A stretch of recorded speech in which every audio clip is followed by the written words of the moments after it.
जिन लोगों ने 70 साल तक हमारे जम्मू कश्मीर लोगों को धोखा दिया और गवर्नर साहब चाहे बाहर के ही हैं पर वो सबको सेटल करके जा रहे हैं, तो फिर हम सड़कों में जब तक ये रिटर्न नहीं देंगे हम सड़कों पे ही रहेंगे। यहाँ के लोग भी काले तरपाल बनाकर चुगियाँ बनाकर रहें, जहाँ पाइपों में रहें जैसे दिल्ली में होते हैं। आज आप ये लेकर आ गए कि जी आपको नोटिस है, डेमोलिश करना है आपका घर, जिनके पास 100 200 कनाल 150 कनाल है, आप हिमायत करते हैं। मैंने कहा हरगिज़ नहीं, उसमें हम मोदी साहब और एडमिनिस्ट्रेशन और गवर्नर साहब के हम उनके साथ हैं। मुंह से जुबान से तो कुछ नहीं होता, जब तक हमारा कोई बिल पास ना होगा हम तब तक प्रोटेस्ट जारी रखेंगे और जब तक हम मरने को तैयार हैं बट ये प्रोटेस्ट जारी रहेगा। नमस्कार, आप देख रहे हैं ग्रेट जम्प वर्चुअल। मैं पंकज खजूरिया। मेरे साथ की तस्वीरें इस समय जो आप देख रहे हैं ये ईदगाह मलिक मार्केट से अपोजिट बेमाल के सामने से हैं और यहाँ पे ये जो आज लोग हैं ये एक बार फिर हाथों में राष्ट्रीय ध्वज तिरंगा लेके प्रोटेस्ट पे उतरे हैं, डिमांड कर रहे हैं जनाब जो anti encroachment drive state land acquisition order के तहत चलाई जा रही है इनके मकानों पे ना चलाई जाए। आज इनके द्वारा जो है बठिंडी से लेके ईदगाह तक जो है एक प्रोटेस्ट रैली भी की गई और उसके बाद यहाँ पे ये एकत्रित हो रखे हैं, यहाँ पे एड्रेस भी किया गया। मुख्यतः बात रही कि 5 मरला से लेके 15 मरले का जो ऑर्डर आ रहा है, जो बातचीत चल रही है कि नहीं छेड़ा जाएगा, वो ऑर्डर जल्द से जल्द निकाला जाए और जो लोग काफ़ी समय से 70 साल 80 साल 100 साल से अधिक समय से जहाँ रह रहे हैं वहाँ उनके मकानों को रेगुलराइज किया जाए। आपका बहुत बहुत शुक्रिया। मैं ये समझता हूँ कि ये लोगों की बर्दाश्त की हद हो गई है, लोगों को झूठा बनाया जा रहा है। ये समझते नहीं है कि लोग भी सच बोलते हैं। कोई ऐसा आदमी हो सकता है कि ये इतनी जो पब्लिक आई हुई है ये पब्लिक झूठ कर बैठ गई होगी? झूठ से कभी ऐसा नहीं हो सकता। कोई एक झूठ हो सकता है, 2 झूठ हो सकते हैं, लेकिन हज़ारों झूठ नहीं हो सकते। इसलिए इन्होंने काम किया, इन्होंने घर बनाए, किसी ने ज़मीन बोई, किसी ने बेला उखाड़ कर फसल के लिए बनाई, उसको किसी न किसी की इजाज़त मिली है। पटवारी की मिली होगी, गिरदावर की मिली होगी, उस वक्त के तहसीलदार या सरकार की मिली होगी। सरकार लोगों की है, सरकार वेलफेयर स्टेट है और लोगों को वो कहती है कि आप इधर बैठ जाओ और फसल पैदा करो तो लोग करते हैं। और उनको कहा गया आप मालिक बन जाओगे, उन्होंने कहा कि आप यहाँ घर बना लो, उसने घर बनाया, फीस जमा कराई, किसी से कीमती ली हुई है, देने वाले ने क्या किया है वो पता नहीं उसको। इसलिए जो काम भी हुआ सरकार की मर्जी से हुआ है। सवाल सिर्फ ये है कि सरकार ये झूठी है जब वो वाली झूठी थी। अगर तो हमारी सारी सरकारें झूठी थी तो फिर लाजमी हमें सजा मिलनी चाहिए। फिर 47 से लेकर हमारे पास हमारे बोर्ड झूठे थे, हमारी सरकारें झूठी थी और हमने झूठ किया सारा कुछ। अगर सरकारें सच थी, सरकारों ने इलेक्शन लड़ी थी, उन्होंने ऑर्डर्स किए हुए थे, उन्होंने तरीके बनाए हुए थे, वो तरीके आपको पसंद नहीं है तो उसमें हमारा कसूर नहीं है। आप अपना तरीका चलाना चाहते हो, हर किस्म में, हर चीज़ में, घर में, खेत में, बाज़ार में, मकान में, नौकरी में, हर जगह आपका नया ऑर्डर आ रहा है, वो हमें मंजूर नहीं, जनता को मंजूर नहीं है। उसी का कारण ये रोष है और ये रोष अगर ऐसा नहीं संभाला गया ये पूरे रियासत में बनेगा। हीरानगर ये हाल है, मेरे बॉर्डर पर रायपुरा वगैरह से लेकर वहाँ पर हर जगह ये हाल है, उनको खेतों से बाहर निकाला जा रहा है। आदि तो सरकार ने ले ली ज़मीन, अब लेकिन स्टेट लैंड को तो खाली करवाना ही चाहिए। स्टेट लैंड क्यों? स्टेट मतलब क्या? स्टेट हमारी है ना। अगर मुझे कहा जहाँ आप गंदम लगाओ, मैंने लगाई, वो उसका मेरा क्या कसूर है? मैं 70 साल गंदम लगाई उस पर, वो क्यों लगाने थी? इसका मतलब उस वक्त सरकार को वो चाहिए थी, पैदावार चाहिए थी। अब नहीं पैदावार चाहिए इसको, अब ये चाहिए कि यहाँ के लोग भी काले तरपाल बनाकर चुगियाँ बनाकर रहें, जहाँ पाइपों में रहें जैसे दिल्ली में होते हैं। और दिल्ली में जो कुल्लियाँ जो होती हैं बनी हुई है वो उसको रेगुलराइज करते जाते हैं। हर मैनिफेस्टो में लिखा होता है 15,000 कुल्ली रेगुलराइज की जाएगी, जहाँ रेगुलराइज नहीं होती, जहाँ हुई है। मैं साइंस कॉलेज में पढ़ता था, 66 में। साइंस कॉलेज के सामने तमाम तालाब जो थे वो खाली थे, वो सब बढ़िया मकान बन गए। कैसे बन गए वो? कृष्णनगर पूरा पहाड़ी पर बन गया, कैसे बन गया वो? जो रूपनगर बन गया, न्यू प्लाटा बन गया, जानीपुरा बन गया, जे छन्नी सब बन गए और रेगुलराइज भी होगी कॉलोनी। इसको भी कर दो जी। ये धरना प्रदर्शन जो है ये पुरअमन है और all those who are here, जो यहाँ आपको दूर तक नज़र आ रहे हैं, औरतें नज़र आ रही हैं, बच्चे नज़र आ रहे हैं, बूढ़े मेरी तरह के जो 65 साल की उम्र में भी इस वक्त चल के आए हैं और बुज़ुर्ग भी यहाँ आपको नज़र आ रहे हैं। तो ये इसकी वजह सिर्फ इतनी है कि ये प्रोसेशन ये जो धरना है ये पीसफुल है, इसमें आपको कोई एक भी इंसिडेंट नहीं मिलेगा, कोई इंस्टांस नहीं मिलेगा कि किसी ने ऐसी कोई गलत हरकत की हो, गलत नारा लगाया हो। हमने इनको तलकीन की है, तमाम को, एग्जेक्टिव को भी मैंने कहा कि भाई खुदा के लिए हम ऐसे लोग अगर साथ ले जा रहे हो तो लॉ अबाइडिंग होना चाहिए। We all are law abiding, और खुदा का शुक्र है कि ये पुरअमन यहाँ पहुँचा है, कोई ऐसी बात नहीं हुई है। सिर्फ ये कहते हैं कि हमारे वो आशियाने जिनमें हम 80-80 साल से, हमारे दादा, हमारे बाप, हमारे बुज़ुर्ग यहाँ रह के चले गए, आज कब्रों में उनकी हड्डियाँ भी बेचारों की गल गई, तो आज आप ये लेकर आ गए कि जी आपको नोटिस है, डेमोलिश करना है आपका घर। ये बच्चे क्या पढ़ेंगे? अभी मुझे किसी ने बताया कि वो बच्चे नहीं पढ़ रहे हैं, इनके एग्ज़ाम हैं, क्योंकि इनको खौफ तारी है, इनके अंदर ऐसा एक फोबिया आ गया है कि हमें घर से बेघर कर दिया जाएगा। कुछ लोग आपने देखा मीडिया में, रात को मैं देख रहा था कि राजौरी और सुरनकोट के इलाके में लोग खुद तोड़ रहे हैं अपने मकान, कहते हैं नहीं हमने बड़ी मेहनत से बनाए, हमने कोई हराम नहीं कमाया था, वो कोई करप्शन के पैसे से तो नहीं बनाया था।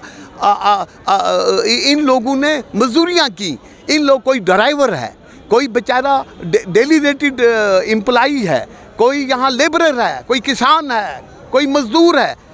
इसलिए इस वक्त ये नोटिस देकर या उनकी डेमोलिश ड्राइव चलाना, गवर्नर साहब से मुतमाना गुजारिश ये है as a law abiding citizen कि वो इनको, जैसा मीडिया में आ रहा है अभी कोई नोटिस, उसका जवाब या कोई गवर्नमेंट की तरफ से कोई ऐसा order in black and white तो नहीं आया है। सबको पता है, सिर्फ बातें हैं कि ऐसा करेंगे। गवर्नर साहब ने कहा है कि वो एक मरला, एक कनाल है जी, 5 से 15 मरला तक को नहीं छेड़ेंगे। तो कम से कम खुदा के लिए उसको ब्लैक एंड वाइट में आर्डर तो निकालो, नोटिफिकेशन तो दो। वो आर्डर भी नहीं आ रहा है। तो मेरी गुजारिश ये है, क्योंकि हमने देखा, मैंने खुद 35 साल वकालत में देखा है कि यहाँ हमारे जम्मू के 5 किलोमीटर के एरिया में रेगुलराइज कॉलोनीज की गई। जाएं रिकॉर्ड निकालें। गवर्नर साहब से आपके माध्यम से मेरी गुजारिश है कि वो अपना रिकॉर्ड निकालें, रेवेन्यू के ऑफिसर्स बुलाएं, उनको कहें बख्शी नगर रेगुलराइज हुआ था कि नहीं हुआ था, जिसमें डीपीज आए। डिमांड क्या करते हैं? हम डिमांड ये करते हैं कि जो मोतबाना गुजारिश ये है कि इनको, जो वहाँ पर इतने सालों से रह रहे हैं और कोई इनके पास नहीं है, कोई कमर्शियल एक्टिविटी नहीं है, 2-2 कमरे के मकान, छोटे मकान हैं, या बड़ी हद है तो एक कनाल से ऊपर नहीं। खुदा के लिए वो कनाल कोई हद रखते हुए उनके घरों में उनको रहने दो। 15 मरले में अगर कोई है, 2 कमरे, 3 कमरे, 4 कमरे हैं तो रहने दो, कमर्शियल एक्टिविटी नहीं है। हाँ, इस बारे में अभी मुझे पूछा गया मीडिया में कि वो जिनके पास 100-100, 200 कनाल, 150 कनाल है, आप हिमायत करते हैं? मैंने कहा हरगिज़ नहीं। उसमें हम मोदी साहब और एडमिनिस्ट्रेशन और गवर्नर साहब के, हम उनके साथ हैं। हम पहला आदमी होगा, खुदा गवाह है कि हम उनके साथ जाएंगे। मुझे ले जाएं, मुझे जिस मंच पे बुलाना है हम बुलाएंगे। हम कहेंगे कि जो गलत है वो गलत है, लेकिन हमारे बच्चों का पेट मत काटो, इन गरीबों के साथ रहो और रेगुलराइज कर दो। जो उसकी लेवी होगी, जो कंपनसेशन आप डालेंगे, वो ये देने को तैयार हैं। लेकिन ऐसा ना करें, इनके तई आप हमदर्दी करें ताकि ये लोग आपके गले मिलें। ऐसा ना करें। कल हमारे खटाना साहब जो MP बनाए राज्यसभा के, उसने भी ये बात कही है कि वो बात करेगा होम मिनिस्टर से, वो बात करेगा मोदी, वो बात की बातें हैं। और वो कहता था कि ऐसी कोई बात नहीं, मुझे यकीन है कि प्रशासन ऐसा नहीं करेगी, लेकिन इनको कोई आश्वासन दीजिए। ये मेरी गुजारिश है और मुतमाना गुजारिश है। हाँ जी। और आप अगर इनको कोई नौकरी नहीं दे पा रहे, मुलाजमीन इस वक्त बेकार है और फ्रस्ट्रेटेड है। आप देखिए, फ्रस्ट्रेटेड है, इनके चेहरे देखिए, वो इस वक्त ड्रग्स में जा रहा है। इनको बचाइए। आप एक सोशल रिफॉर्म्स वाली स्टेट हैं, आपको यहाँ भेजा गया है कि आप इनकी रक्षा करें। You are protect, you have to protect the right, they are the protectors. और कॉन्स्टिट्यूशन कहता है you have to give the fundamental rights to all the citizens, equality, property and freedom. हम कहाँ जाएंगे? बोल रहे हैं कमर्शियल पर बात आ रही है। कमर्शियल दुकानें नीचे, वहाँ पर कमर्शियल की दुकानें, ठीक है। अब ऊपर तो मकान खड़ा हुआ है, अगर दुकानें हटाए जाएंगे तो मकान कहाँ से टिकेंगे? इसलिए हम गुजारिश करते हैं एमपी साहब से, अपनी एलजी साहब से, होम मिनिस्टर साहब से, चीफ मिनिस्टर साहब से, प्रेसिडेंट साहब से, प्राइम मिनिस्टर साहब से ये अपील करते हैं कि हम लोगों को ना उठाया जाए। और जब तक हमारे ये बोल रहे हैं कि 15 मरले 5 मरले उठाया जाएगा, ठीक है, उनको रोका जाएगा। और मुँह से ज़ुबान से तो कुछ नहीं होता। जब तक हमारा कोई बिल पास ना होगा हम तब तक प्रोटेस्ट जारी रखेंगे। और जब तक हम मरने को तैयार हैं, बट ये प्रोटेस्ट जारी रहेगा। मैं सबसे पहले तो आपका धन्यवाद करना चाहता हूं कि आप लोग इस मुहिम में शामिल हुए। फिर सभी आए हुए साथियों का धन्यवाद करता हूं कि जो अपने एक प्रोटेस्ट कर रहे हैं। और सबसे फिर मैं धन्यवाद करना चाहता हूं गवर्नर साहब का, जिन्होंने कल ही एक वर्बली मैसेज दे दिया है कि जिसकी भी 10 से 15 मरले तक रेजिडेंशियल लैंड है उसको नहीं टच किया जाएगा। ये उनका एक बड़ा दिल है। आज तक जितने भी यहाँ पर हुक्मरान आए हैं उन्होंने इस जगह हमारे ये जम्मू कश्मीर को एक्सप्लॉइट ही किया गया, क्योंकि उन्होंने अपनी चेयर पे बैठ के कभी ये नहीं सोचा कि उनका दायित्व क्या है, उनका काम क्या है, उनकी रिस्पॉन्सिबिलिटी क्या है। कभी लोगों के बीच में जाके उनके दुख दर्द को समझने की कोशिश नहीं की है। अगर आज हॉनरेबल गवर्नर साहब से मेरी ये रिक्वेस्ट है कि ये रोशनी एक्ट जो पूरा है, ज़िम्मेदारों को भी अगर उनको भी सेटल कर दें, जो कमर्शियल वाले हैं उनको भी सेटल कर दें, जो रेजिडेंशियल वाले उनको भी सेटल कर दें, ये दुनिया में एक इतिहास बनेगा और गोल्डन वर्ड्स में उनका नाम लिखा जाएगा कि जिन लोगों ने 70 साल तक हमारे जम्मू कश्मीर लोगों को धोखा दिया। और गवर्नर साहब चाहे बाहर के ही हैं पर वो सबको सेटल करके जा रहे हैं। मैं गवर्नर साहब का बहुत ही दिल से धन्यवाद करता हूं कि उन्होंने शुरुआत ज़रूर कर दी है। एक कमेटी बना दें जिसकी 15 दिन में रिपोर्टिंग करके रिपोर्ट लेके और इन लोगों से पैसे भी ले लें, जो खजाने में पैसे जाएंगे। ऑलरेडी जो हमारी स्टेट में इसको थोड़ी स्केर्सिटी है तो बजट भी हमारा अच्छा हो जाएगा। तो मैं सभी की ओर से मैं गवर्नर साहब को हाथ जोड़ के रिक्वेस्ट करूंगा कि ज़रूर एक पॉलिसी तैयार करके इन लोगों से पैसे ले लें। आप सबका धन्यवाद। थैंक यू जी। बस इस पे आए कि अभी पीछे इन्होंने आश्वासन दिया था हमें कि हम आगे नहीं, इन्होंने जब फिर दोबारा इन्होंने नोटिस लगाए तो इसलिए हमें मजबूर होना पड़ा। हम औरतें बच्चे सब सड़कों पे आ गए, नौजवान बुज़ुर्ग जितने भी हैं सड़कों पे आ गए। हमें ये आश्वासन ऐसे दीजिए कि रिटर्न में दीजिए, तो फिर हम सड़कों में, जब तक ये रिटर्न में देंगे हम सड़कों पे ही रहेंगे। ये है। रिटर्न में एश्योरेंस आ जाए तो फिर प्रोटेस्ट बंद हो जाए। हाँ, रिटर्न में हमें दे दें तो हम प्रोटेस्ट बंद करेंगे, तब तक प्रोटेस्ट नहीं बंद होगा। हर रोज़ होगा? जी हर रोज़ होगा। 3 दिन के लिए तो फ़िलहाल रखा हुआ है हमें। हाँ, हम साथ हैं, ख़वातीन अपने बुज़ुर्गों को, बच्चों के साथ, भाइयों के साथ, सब हम सड़कों पे लेट जाएंगे हमें जब तक रिटर्न में नहीं देंगे।